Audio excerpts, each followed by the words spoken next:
Gender-based violence is a real and persistent problem in Canada.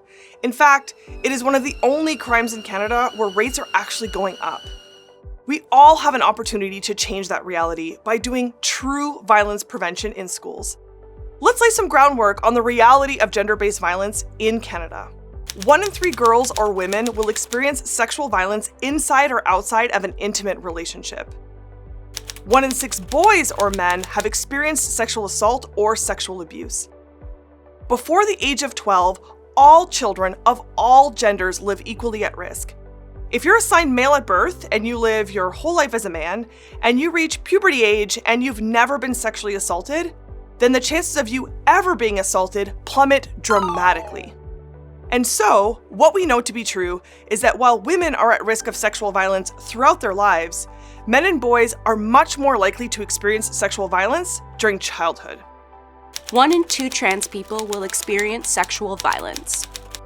Trans people are the targets of specifically directed gender-based violence. According to the Trans Pulse Project, 20% of trans folks surveyed had been physically or sexually assaulted for being trans, and another 34% had been verbally threatened or harassed.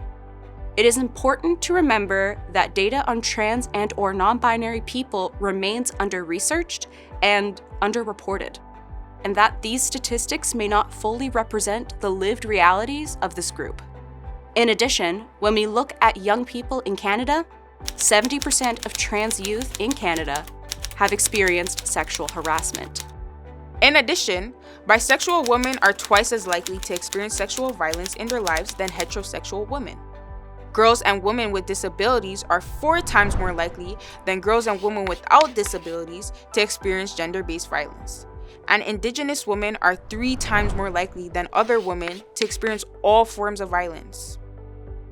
Intersectionality plays a major role in who is more likely to experience gender-based violence and also how they experience it, which is very unfair because people should have the right to feel physically and emotionally safe regardless of their identity.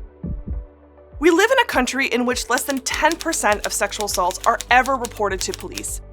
When you compare people who access sexual assault services or report to Statistics Canada surveys versus the people who report to police, 90% of people will never report their sexual assault to the police.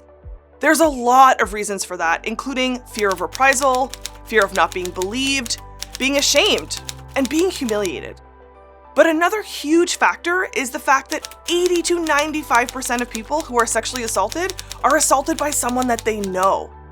And so, if I know who hurt me, I might be scared of them. I might be scared for them. I don't want them to lose their job. I don't want them to get in trouble. If it's a member of my family, that really complicates things. But to say that 90% of survivors are not reporting to police doesn't mean they're not talking to people. They're talking to their friends, their classmates, their teachers, their family members, someone that they trust. And that's why it's really important for us to talk about the role of bystanders. The bystander effect is a very real phenomenon where when there is a crowd of people around a situation, that should mean a crowd of people to step up. But in reality, it means a crowd of people all turning to each other and silently thinking, oh, he'll do it, she'll do it, they'll do it.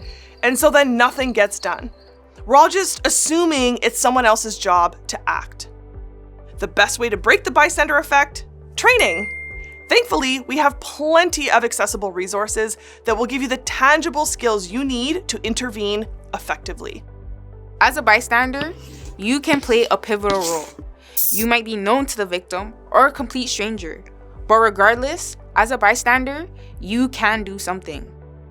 I would start by reaching out to the victim and asking something like, "Are you okay? Is there something I can do for you? Is there something someone else can do for you?" You can also reach out to the perpetrator and inform them of the effects of their actions and the harm their actions can cause.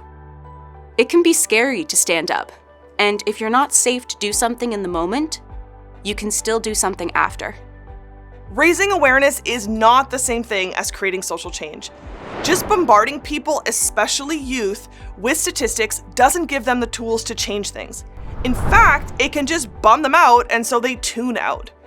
By giving young people concrete tools on how to effectively intervene, we show them that it is very possible to make a difference. In doing so, they find solutions and stay engaged. Let's normalize these conversations. When we know more about gender-based violence, we can see the signs so much sooner, make informed choices, take action, and create safer and more supportive spaces for victims and survivors in our communities. If we're more informed about gender-based violence, we can learn about different perspectives, attitudes, and biases to better understand how to respond to situations and challenge the stigmas that exist.